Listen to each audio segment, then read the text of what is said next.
हरे कृष्ण कृष्ण कृष्ण हरे हरे, हरे राम राम राम हरे हरे। श्रीमद् भगवत गीता यथारूप अध्याय 8 भगवत प्राप्ति श्लोक नंबर 18।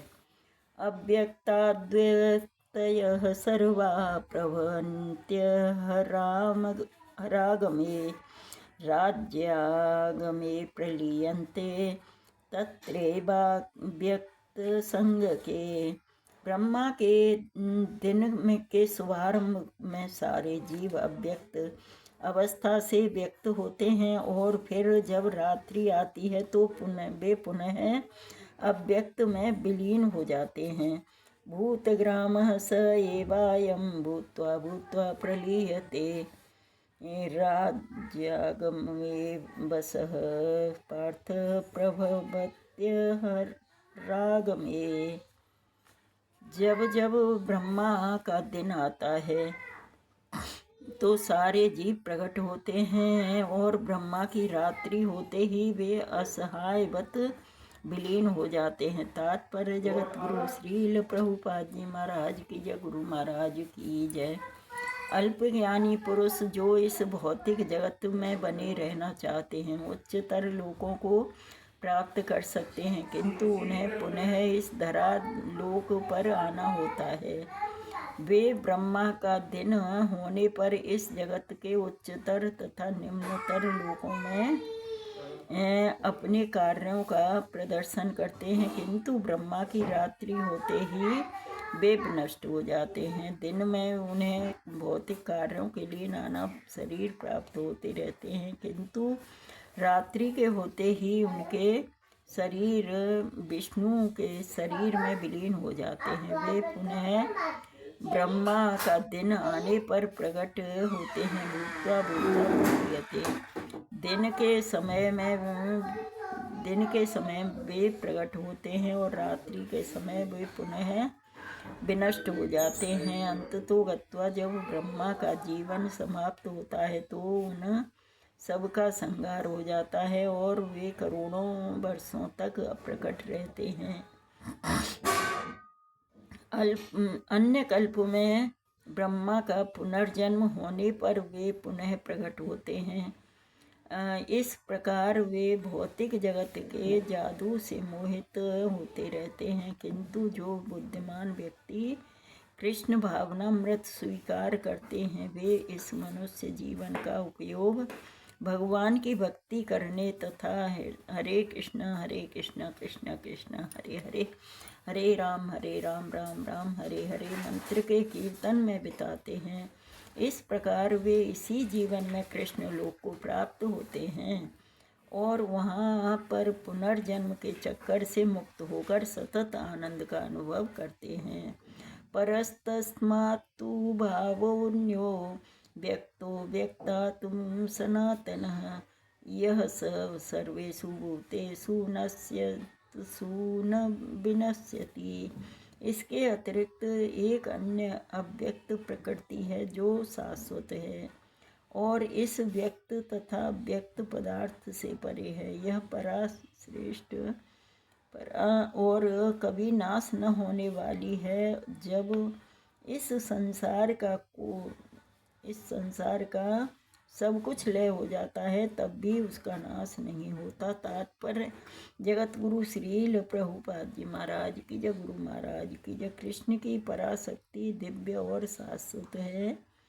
यह उस भौतिक प्रकृति के समस्त परिवर्तनों से परे है जो ब्रह्मा के दिन के समय व्यक्त और रात्रि के समय विनष्ट होती रहती है। कृष्ण की पराशक्ति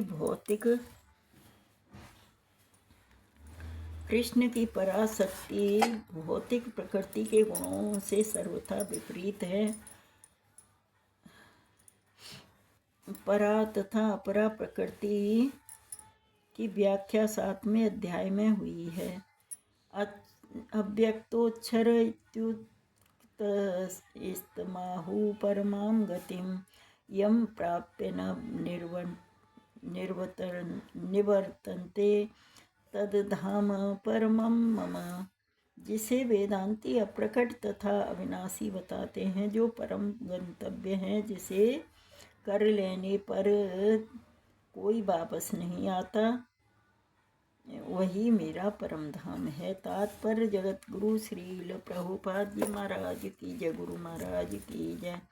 ब्रह्म संहिता में भगवान श्री कृष्ण के परम धाम को चिंतामणि धाम कहा गया है, जो ऐसा स्थान है जहाँ सारी इच्छाएं पूरी होती हैं। भगवान श्री कृष्ण का परम धाम गोलोक वृंदावन कहलाता है और वह पारसमणि से निमित्त पार्षदों से युक्त है।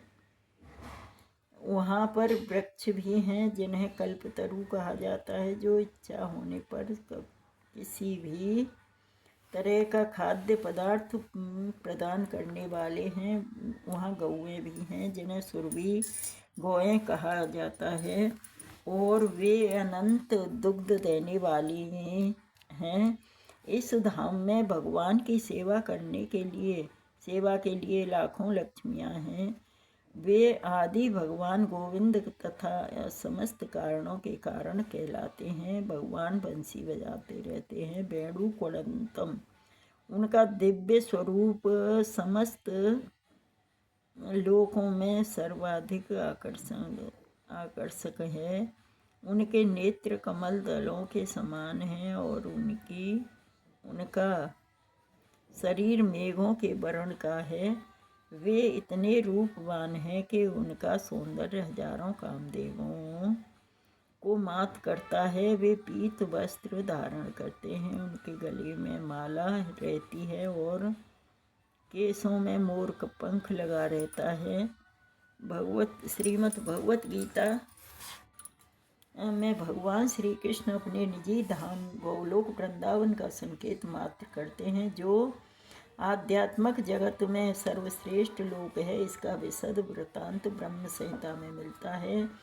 वैदिक ग्रंथ कठोपनिषद 1.3.11 में बताते हैं कि भगवान का धाम सर्वश्रेष्ठ है और यही परम धाम है। पुरुषान्न परम किंचित सा काष्ठा परमाम गति। एक बार वहाँ पहुँचकर फिर से भौतिक संसार में वापस नहीं आना होता। कृष्ण का परम धाम तथा स्वयं श्री कृष्ण अभिन्न हैं, क्योंकि वे दोनों एक ही गुण वाले हैं।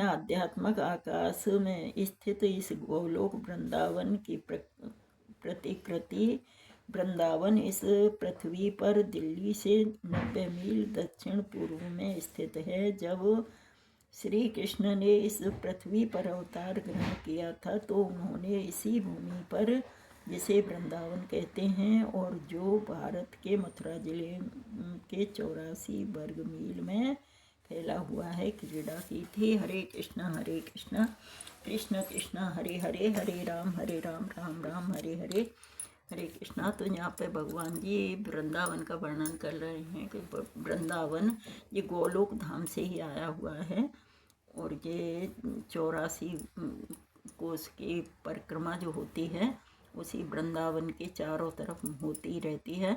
तो ये भगवान की और इस परम ब्रह्म संहिता में वो भी बताया है कि ये परम धाम भगवान श्री कृष्ण का जो परम धाम है उसे चिंतामणि कहा गया है।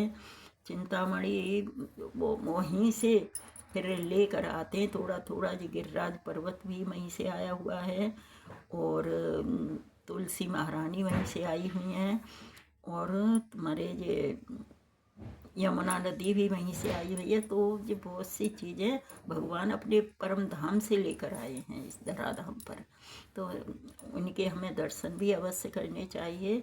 हरे कृष्णा कृष्ण कृष्ण हरे हरे, हरे राम राम राम हरे हरे। श्रीमद् भगवत गीता यथारूप की जय। हरे कृष्णा।